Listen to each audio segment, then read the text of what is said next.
श्री कृष्ण कन्हैया लाल की जय। श्री निजानंद स्वामी की श्री प्राणनाथ प्यारे की। इसका क्यों ना उपजे पर रूह करना सोई उदम राह सोई लीजिए जो आगू हादिए भरे कदम। जो आगों हादिए भरे कदम।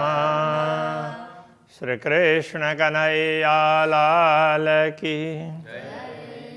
ब्रह्मात्माओं के रहन सहन की बात बता रहे हैं। उनका रहन सहन, उनका आचरण किस प्रकार का होता है।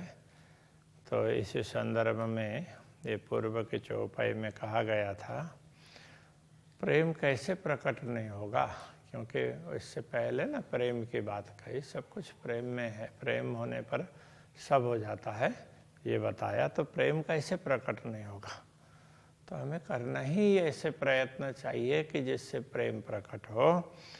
तो यदि सद्गुरु के पद चिन्हों पर चलते हैं तो अवश्य प्रेम प्रकट होगा, क्योंकि तो सद्गुरु को हमेशा पूर्ण ब्रह्म परमात्मा के अनुभव होते थे, तो उनका प्रेम था। तो इस प्रकार से ये बात बताई। अब आगे वो करते हैं, ए तिलस्म क्यों ना छूटहि जहाँ साफ न होवे दिल। जब तक अंतःकरण पवित्र नहीं होगा, दिल कहने का तात्पर्य यह है, तब तक ये तिलस्म वैसे तिलिस्मी है, तो जादू का ऐसे ही बनाया हुआ ना, तो ये कुछ है ही नहीं और ऐसे ही बना दिया, फट कर दिया, हो गया इस तरह से। तो कल्पना कर दी तो हो गया ये दुनिया। क्यों ना छूटे, ये किसी प्रकार छूटने वाली नहीं है। जब तक हृदय पवित्र नहीं होगा तब तक दुनिया का मोह नहीं छूटेगा। अरस दिल अपना करके चलिए रसूल शामिल। अरस दिल अपना करके, अपने दिल को परमधाम बना करके। तो अब यहाँ रसूल का अर्थ होता है मार्गदर्शक। मुसलमानों को समझाते हैं तो उन्होंने जिनको रसूल समझाए वो करना पड़ेगा, और हिंदू समझेंगे तो जो उनको मार्गदर्शक मिले उनको समझना होगा।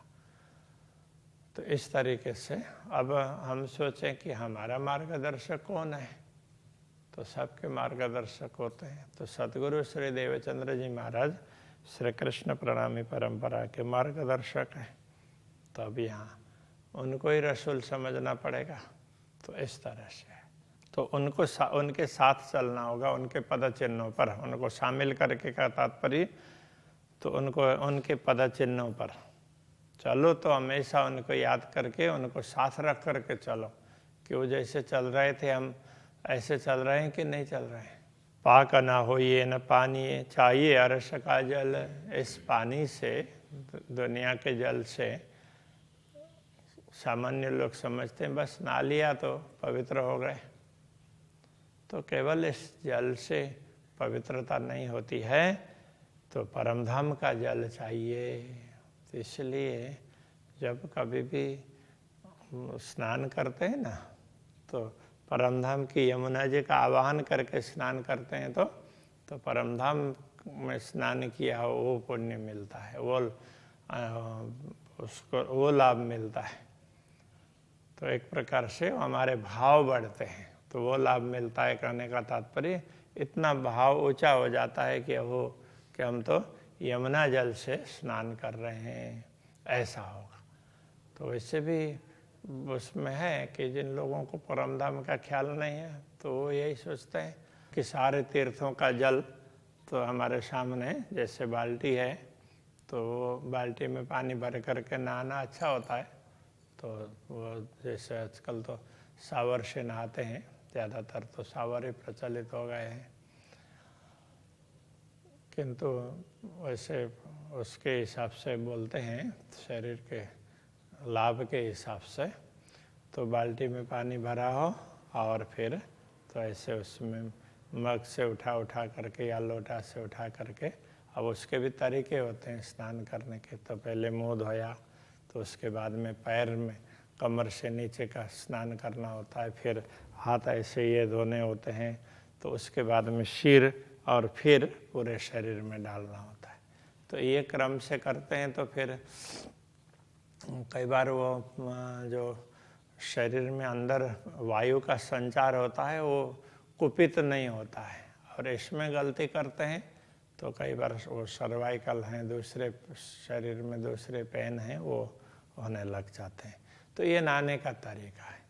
तो अब यहाँ कहते हैं कि वो परमधाम के जल से, ये समझ लो पवित्रता तो परमधाम के जल में, तो वो प्रेम का जल है, तो प्रेम में मस्त होंगे तो पवित्रता होगी। नाई हक के जमाल में, तो वो प्रेम कैसे प्रकट होगा? पूर्ण ब्रह्म परमात्मा के स्वरूप का चिंतन करो और इतना दिव्य स्वरूप है, बस उसमें तुम ओतप्रोत हो जाओगे, तब हो ये निर्मल, तब निर्मल हो सकोगे। तो हमेशा तो पूर्ण ब्रह्म परमात्मा के तेज पुंज के अंदर ही अपने आप को पाओगे तो निर्मल हो ही जाओगे।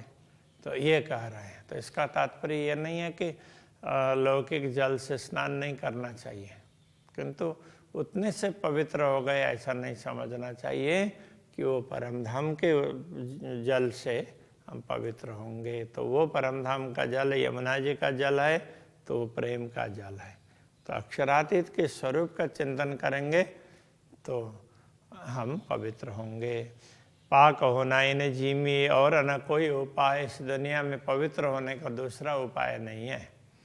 लीजिए राह रसूल इसके, तब देवे रसूल पहुँचाए। अब यह रसूल का तात्पर्य मार्गदर्शक, तो हम समझते हैं तो सतगुरु, तो सतगुरु की राह, तो उन्होंने जो मार्ग दिखाया उसके अनुसार चलो। इसलिए सतगुरु चरण को क्षेत्र है कहते हैं ना।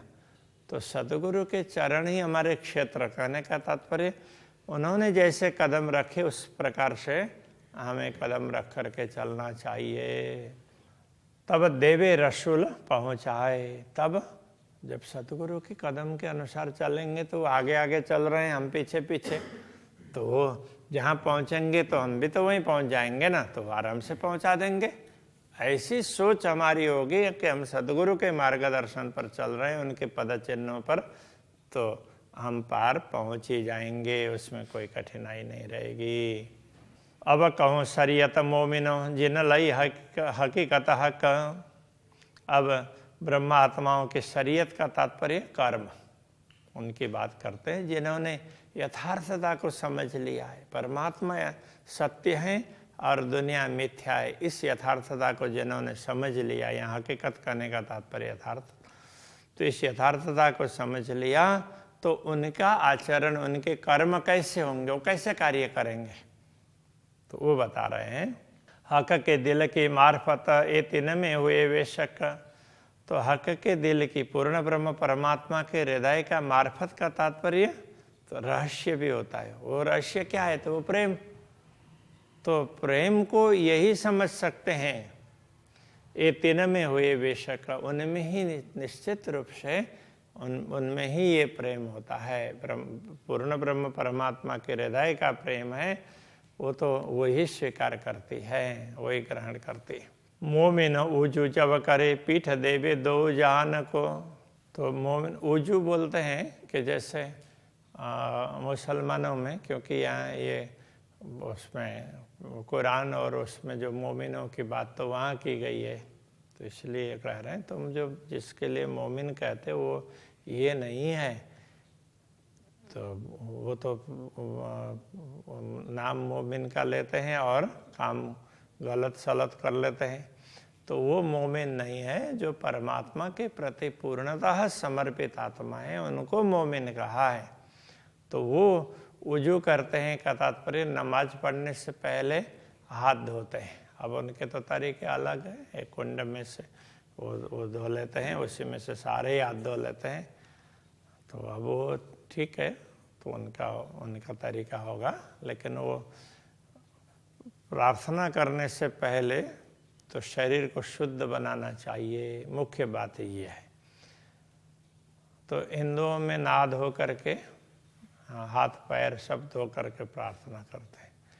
अब अरब में पहले पानी होता नहीं था, तो इसलिए ज़्यादा तो नहीं कर सकते, तो ऐसे तो नहा करके बैठना चाहिए। अब नहा नहीं सकते तो हाथ पैर तो कम से कम धो लें। तो अब वहाँ वो भी संभव नहीं था, इसलिए थोड़ा हाथ में, तो सारे लोग एक ही जगह से, अब सब जगह वही नियम बन गया। जहाँ वो उसमें तालाब में जाएंगे तो भी तो उतना ही वही करेंगे। अब वो तो अब एक परिपाटी बन गए, इसलिए ऐसा करते हैं। तो कहते हैं मोमिन उजू जब करे पीठ देवे दो जहान को। दोनों जहान का तात्पर्य दोनों जहां, दुनिया, दोनों दुनिया। तो अब यहाँ दोनों दुनिया कहने से तो दुनिया जिस प्रकार से चल रही है, तो उस समय भारत में हिंदू और मुसलमानों का संघर्ष बहुत चलता था। तो इसलिए कहते हिंदू लोग जो कर्म मार्ग बता रहे हैं तो वो भी पूर्ण नहीं है, और मुसलमान जो सराह की बात बोलते हैं वो भी दुनिया में जकड़ने की बात है। तो इन दोनों से ऊपर उठते हैं तो परमात्मा का मार्ग ले लेते हैं, तो वो परमात्मा के मार्ग पर चलने का निश्चय करेंगे, तब वो वजू करते हैं। कहने का तात्पर्य है तब देह शुद्धि करके तो फिर वो परमात्मा के मार्ग पर आगे बढ़ते हैं। हौज जो अरस में रूहें गुसल करे इनमो। तो गुसल करना मतलब स्नान करना। तो वो कहाँ स्नान करेंगे? तो यमुना जी में उठ के नहाइए, यमुना जी कीजिए सकल श्रृंगार। और जो हौज तो कोशर तालाब, तो वहाँ जा कर के वो अगर स्नान करना ही है तो वो समझेंगे कि हम यमुना जी में स्नान कर रहे हैं, तो ये भाव होगा। तो सबके अलग अलग भाव होंगे। तो हिंदुओं में जो भी समझदार हैं तो वो सोचते हैं सारे तीर्थों का जल तो उसमें, तो जिस बाल्टी में भी पानी भरा होगा तो वो प्रार्थना करते हैं सारे तीर्थों का जल इसी में आ जाए। और जो पूर्ण ब्रह्म परमात्मा को समझता होगा, परमधाम को समझता होगा, तो वो परमधाम की यमुना जी का जल आ जाए, तो वही प्रार्थना करेंगे ना। क्योंकि दुनिया के और स्थानों से तो और जल से तो तीर्थों का जल पवित्र है, और जिनको परमधाम का ख्याल है तो उससे भी पवित्र जल परमधाम का है। तो वो भाव रख करके करते हैं। दम दिल पाक तब हो वही जब हक की आवे फिराक। तो फिराक का तात्पर्य वियोग, विरह। जब पूर्ण ब्रह्म परमात्मा का विरह, अरे वो तो दिख ही नहीं रहे हैं, तो उनके अंदर तड़प ऐसे आ जा होती है ना, तो अंदर हृदय पवित्र तब होता है।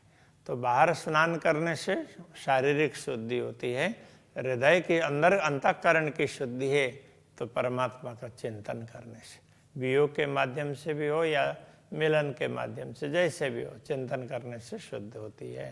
अरस रूहें दिल जुदा करे। जुदा करने का तात्पर्य तो दुनिया से, दुनिया के बंधनों से मुक्त करके, लौकिक कर्म बंधन से मुक्त करके तो परमधाम के तरफ में लगाना। और सबसे हुए बेबाक। बेबाक का तात्पर्य निर्भय, निडर। तो दुनिया के उससे, दुनिया के उसमें से डर करके नहीं, निर्भय हो करके पूर्ण ब्रह्म परमात्मा का चिंतन करते उनको हृदय में बैठाती है। 14 तबकों पीठ दे भाई एक कलमा कया तिन। 14 लोग को पीठ देना ये उनके लिए कलमा। तो कलमा का तात्पर्य तो वो जैसे मंत्र उच्चारण समझ लें, तो उसको वो कलमा बोलते हैं मंत्र को। तो मंत्र उच्चारण क्या है? तो 14 तबक से पीठ दे करके परमात्मा के तरफ, परमधाम के तरफ उन्मुख होकर के स्तुति करते हैं, तो वो मंत्र उच्चारण हो गया। तो वो उनका कलमा है। कलाम अल्लाह यूं के भाई एक कहनी है मोमिन। तो मोमिनों का वचन कुरान में भी अल्लाह कलाम बोल करके जो लोग कुरान को मानते हैं तो इसमें भी ये कहा है कि मोमिनों का कथन क्या है, तो परमात्मा की बात करेंगे। तो अब प्राणनाथ जी ने तो ये कह दिया, तो अल्लाह कलाम में यथार्थम सागर है, तो इसमें क्या समझाया गया है कि पूर्ण ब्रह्म परमात्मा को निस्दिन ग्रह्य प्रेम सो श्री युगल स्वरूप के चरण उनका स्मरण करो, उनके चरण कमल को हृदय में बैठाओ, तो ये उनका कलमा है। तो इस तरह की उनकी प्रार्थना होती है। मंत्र का उच्चारण कहने का तात्पर्य प्रार्थना है। ला फना सब ला करे और इला बका ग्रहे हक। ला अथवा फना जो कहते हैं दुनिया में, ला का तात्पर्य वो भी नहीं है जहाँ तक मिटने वाला है, तो उस सब को उसका कोई अस्तित्व ही नहीं, उन सबको ला करते हैं का तात्पर्य तो उनको मना करते हैं। तो मतलब जिस जो नहीं है तो जो दिख रहा है वो यथार्थ में नहीं है, तो इसको महत्व नहीं देते। और इला बकाग्रह का तो जो अविनाशी उसको ही अखंड मान करके उसको ग्रहण करते हैं और परमात्मा को ही अविनाशी समझते हैं, बाकी दुनिया सब परिवर्तनशील है ऐसा मानते हैं। एक कलमा हकीकत मोमिन और हक मारफत बेशक। तो ये कलमा ये ब्रह्मात्माओं का कलमा का तात्पर्य ये कलमा है। हकीकत का अर्थात यथार्थ वस्तु को समझना, यथार्थ ज्ञान। और हक मार्फत का तात्पर्य परमात्मा की पहचान। तो बस ब्रह्मात्माओं का कलमा यही है, यथार्थ परमात्मा को समझ लेंगे, यथार्थ ज्ञान होगा और परमात्मा की पहचान होगी, तो फिर उनकी जो स्तुति करेंगे तो वही कलमा हो जाएगा, जो बोलेंगे वही कलमा हो गया। फिर नूर के पार नूर तजल्ला रसूल अल्लाह पहुँचे इत। नूर के पार नूर तजल्ला, कुरान में इस प्रकार समझाया गया कि नूर से परे नूर तजल्ला, तो रसूल वहाँ पहुँचे।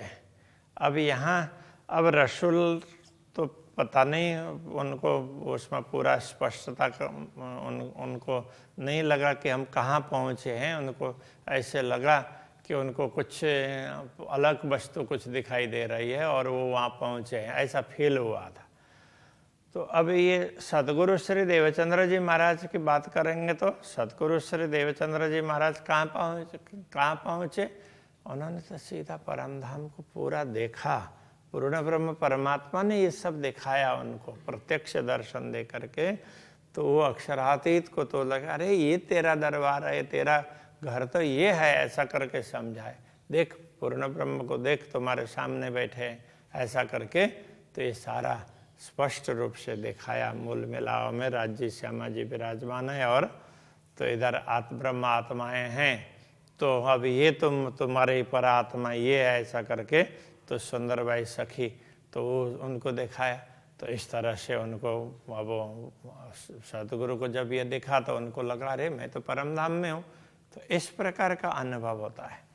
सतगुरु वहाँ पहुँचे, मोमिन उतरे नूर बिलंद से, ऐसी ऊंचे दिव्य धाम से ब्रह्मात्माएं उतरी हैं। सो याई कल में पहुँचे बाहेदत्त। अब इन्हीं वचनों से वो अपने मूल में पहुँचती है, अद्वैत भाव को समझती है।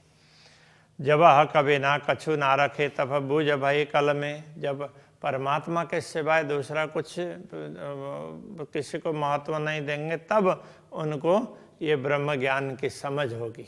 कलमा को बुझ होना मतलब समझना, बुझ जाना, समझ जाना।